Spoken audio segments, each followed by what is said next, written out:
Have you ever walked into a room and instantly felt that something was off, even though everyone seemed to be smiling? Or met someone who said all the right things, used all the right words, and still, somewhere beneath conscious thought, something in you quietly whispered, "Be careful." It's a strange experience. Difficult to explain, even harder to prove. From the outside, people often call this intuition. Some might even describe it as emotional intelligence, a kind of rare sensitivity that allows certain people to understand others more deeply. But psychology suggests something more complicated.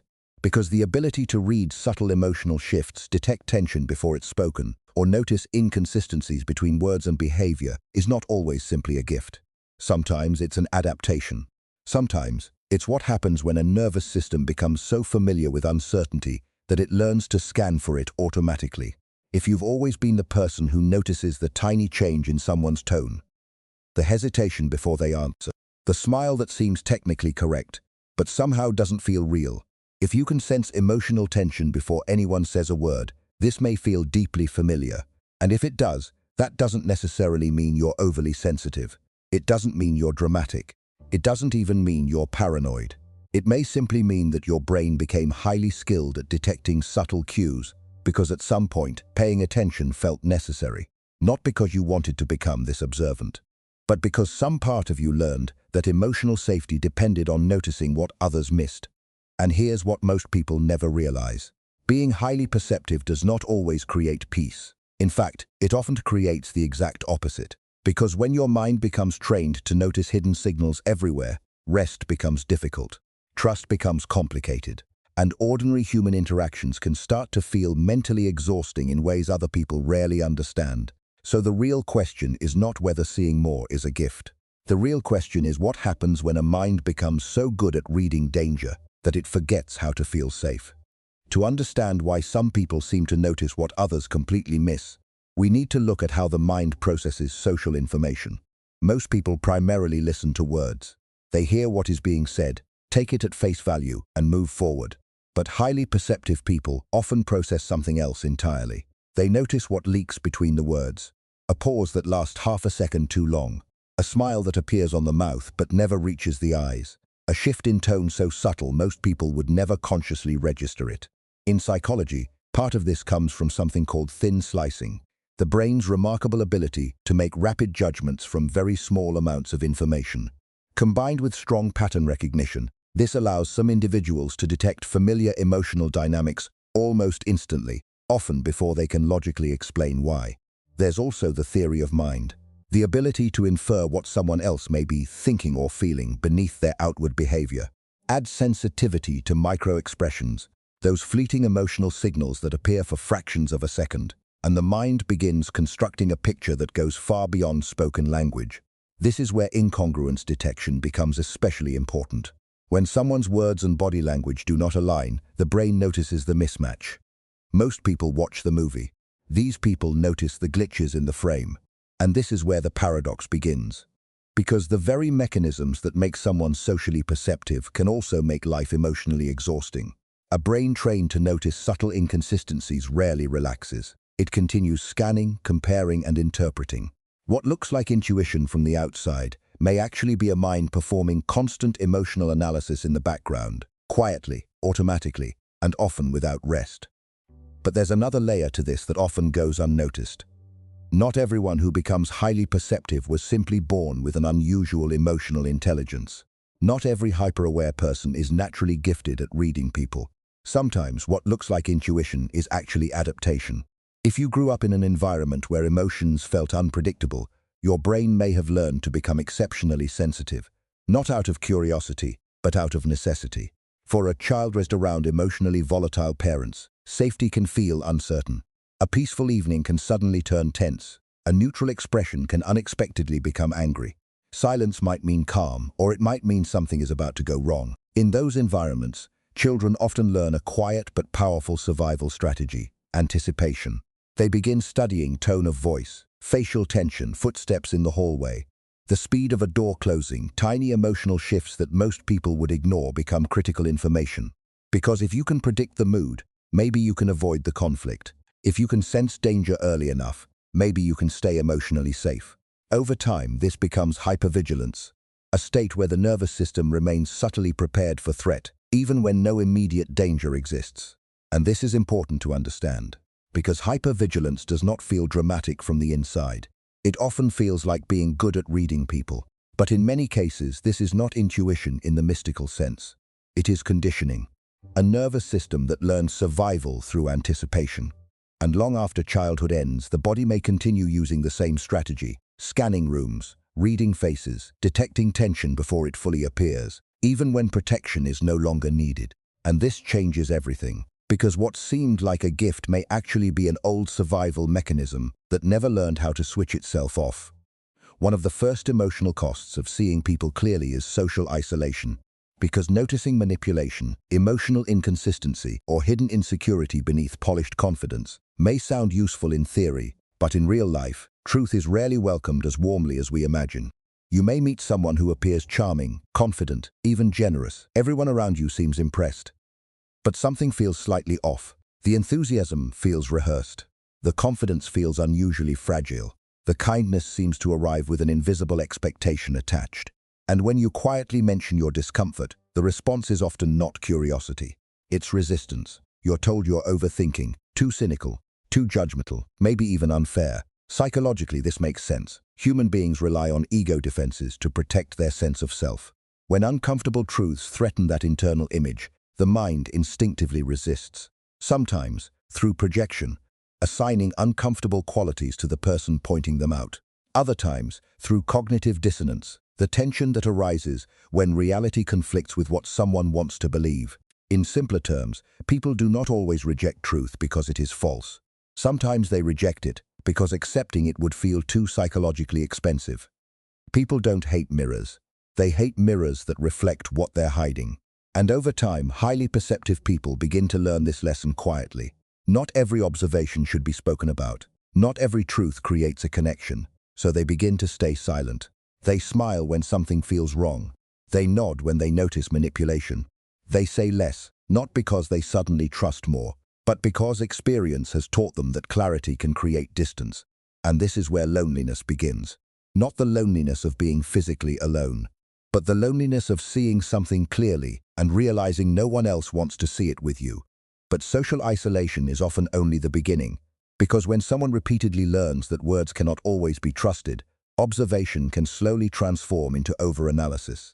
And this is where perception becomes exhausting. A delayed text reply is no longer just a delayed reply. It becomes a possible sign of emotional distance. A subtle shift in someone's tone is no longer dismissed as fatigue or distraction. It becomes evident that something has changed. Even a compliment can begin to feel suspicious, as though kindness must be hiding an unspoken motive. This is how a deeply observant mind can become trapped in what psychology might describe as a threat anticipation loop, a state where the brain continuously scans for potential emotional danger before it fully appears. Part of this is shaped by confirmation bias. Once the mind begins expecting hidden problems, it starts filtering neutral experiences through that expectation. Ambiguous signals are interpreted as proof. And for some, especially those with traces of anxious attachment, uncertainty itself becomes emotionally activating. The absence of clarity feels intolerable, so the mind fills in the blanks, not with certainty, but with fear. The paradox here is deeply painful. The very ability that helps someone read people accurately can also slowly destroy their ability to trust them. Because trust requires a willingness to leave some things unknown. But hyper-awareness struggles with uncertainty. It wants answers, patterns, explanation. So instead of experiencing relationships as they unfold, the mind begins rehearsing possible threats in advance, trying to prevent pain before it happens. But constant protection comes at a cost, because a nervous system that never stops preparing for emotional danger rarely experiences genuine rest. And what once began as perceptiveness can slowly start to resemble emotional paranoia. But the next trap is even heavier. Perhaps the heaviest burden of all is this paradox. The people who understand others most deeply often feel the least understood themselves. Because when you become highly attuned to emotional cues, you often begin anticipating other people's needs before they are even spoken. You notice the tension in a friend's voice and soften your words. You sense someone's insecurity and instinctively make space for them. You recognize discomfort in a room and quietly adjust yourself to restore harmony. From the outside, this can look like kindness, emotional maturity, strength. and often it is. But it can also become a form of invisible emotional labor, a constant background effort of monitoring, interpreting, adjusting, and managing emotional atmospheres that no one else even realizes is happening. For some, this slowly becomes people-pleasing, not because they lack identity, but because anticipating emotional reactions has become automatic. And over time, even empathy can become exhausting. Psychology refers to this as compassion fatigue, the emotional depletion that comes from continuously absorbing and responding to the emotional needs of others without adequate restoration. The painful irony is that people who do this well often appear the most composed, the strongest, the most emotionally intelligent, the least in need of care. But appearances can be deeply misleading.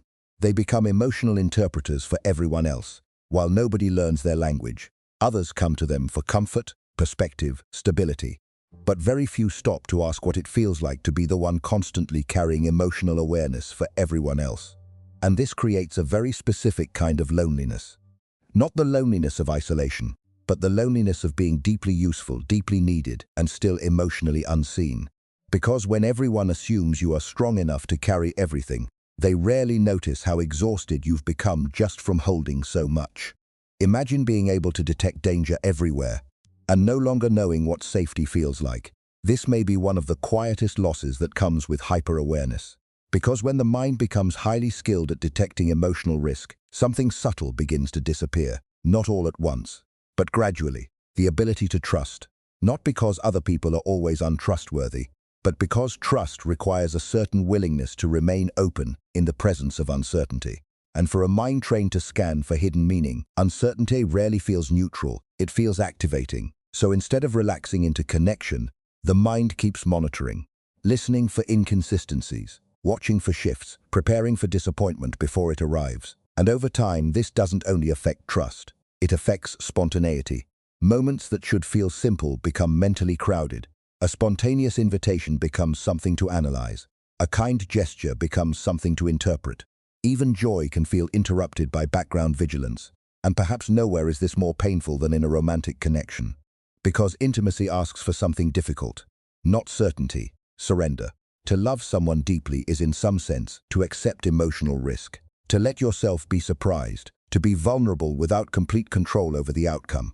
But hyper-awareness struggles with surrender. It wants reassurance before vulnerability, evidence before softness, guarantees before emotional openness.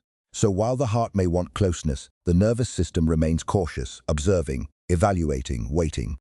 And this creates a strange internal split, wanting connection while simultaneously protecting yourself from it. Eventually, even emotional rest becomes unfamiliar, because rest is not simply the absence of activity, it is the felt experience of safety. And if your nervous system has spent years associating alertness with protection, calm itself can begin to feel unnatural. Some people become so accustomed to scanning for emotional weather that peace feels suspicious, silence feels tense, stillness feels like the moment before something goes wrong, which means the deepest cost of seeing too much may not be exhaustion alone. It may be forgetting what it feels like to simply exist in a moment without preparing for what might hurt you next. And that kind of fatigue is not always visible, but it changes the entire texture of a person's inner life.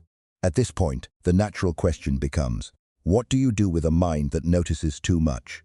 And the most common mistake is surprisingly understandable.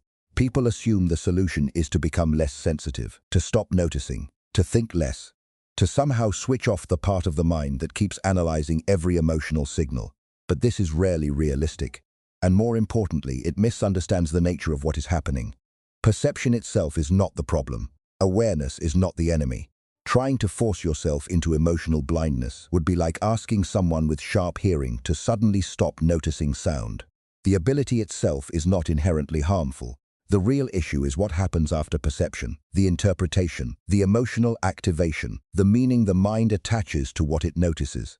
Because noticing a subtle shift in someone's tone is one thing, immediately assuming rejection, danger or betrayal is something else entirely. This is why the goal is not blindness. It is a regulation. Regulation means creating enough internal stability that awareness no longer automatically becomes distress. It means learning that noticing discomfort does not require an immediate emotional reaction. That uncertainty does not always signal a threat. That a feeling of unease is information, not necessarily a conclusion. This shift is subtle but deeply important, because highly perceptive people often try to heal by reducing awareness, when what actually helps is changing their relationship to awareness.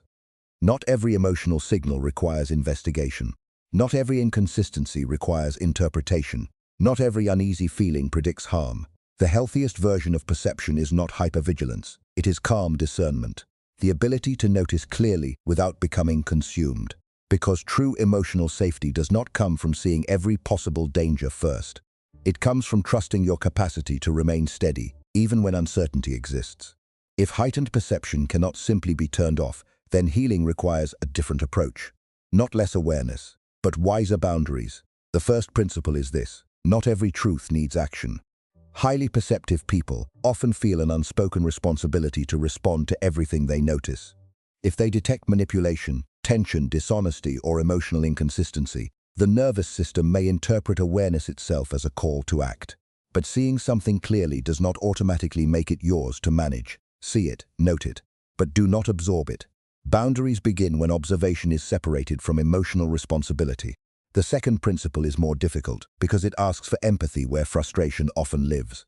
Not every mask is malicious. Yes, people hide parts of themselves. But often, what they hide is not cruelty. It is a shame, fear, insecurity. Old attachment wounds taught them authenticity was unsafe. A person who seems arrogant may be protecting fragility. Someone emotionally distant may be guarding against rejection. This does not mean harmful behavior should be excused. But understanding the psychological function of a mask changes how we carry what we see. A mask is not always deception. Sometimes it is emotional survival. And the final principle may be the hardest.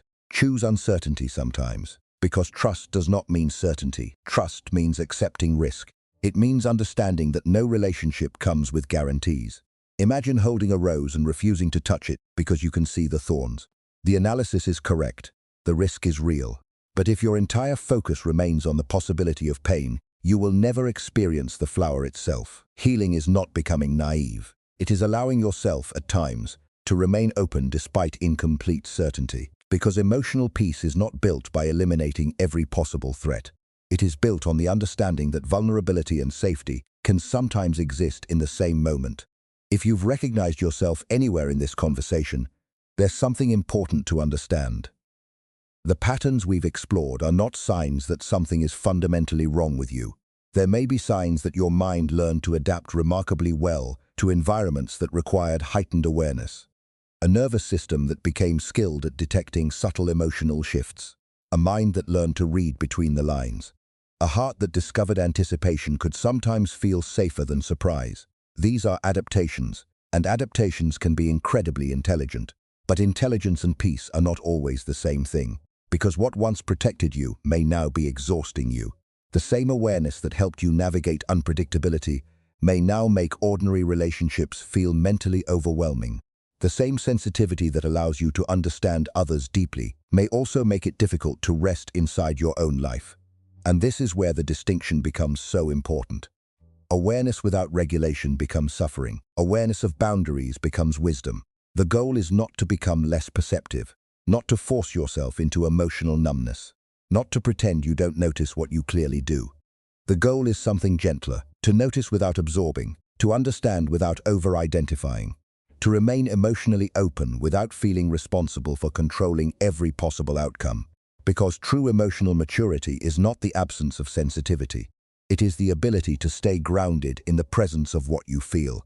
So here's the question I want you to sit with. Are you truly intuitive? Or have you simply become someone who never learned how to stop scanning for danger?